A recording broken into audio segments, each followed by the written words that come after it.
నమస్తే అండి, welcome back to Chinnu rock bells. నేను మీ లావణ్య. మన కథలు కవితలను ఇంతగా ఆదరిస్తున్నందుకు అందరికీ థ్యాంక్ యూ వెరీ మచ్. మీ సపోర్ట్ నేను మర్చిపోలేను. ఇక మనం మన కథలోకి వెళ్ళిపోదాం. సకల సద్గుణాలు సత్యపరాక్రముడైన ఆ రాముడిని ఆశ్రయించి ఉన్నాయి. నారద మహర్షి ఇంకా ఇలా చెప్పారు. వాల్మీకి, ఆ పురుషోత్తముడిని గురించి తెలుసుకోవాలని కుతూహలంగా ఉన్నదన్నావు కదా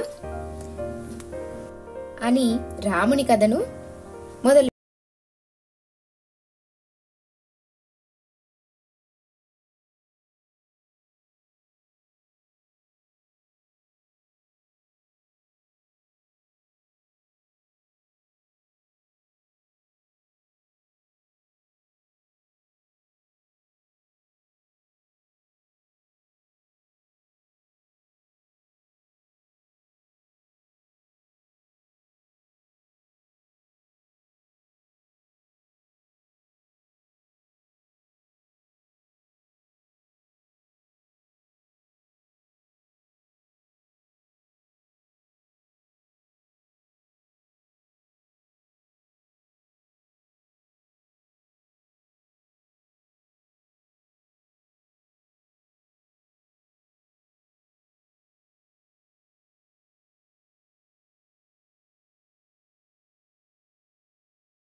రథం నడుపుతుంటే ఆ ముగ్గురు అయోధ్యను, కోసల దేశాన్ని వదిలి ఘోరారణ్యాల దిశగా ప్రయాణించి శృంగబేరీపురం చేరారు.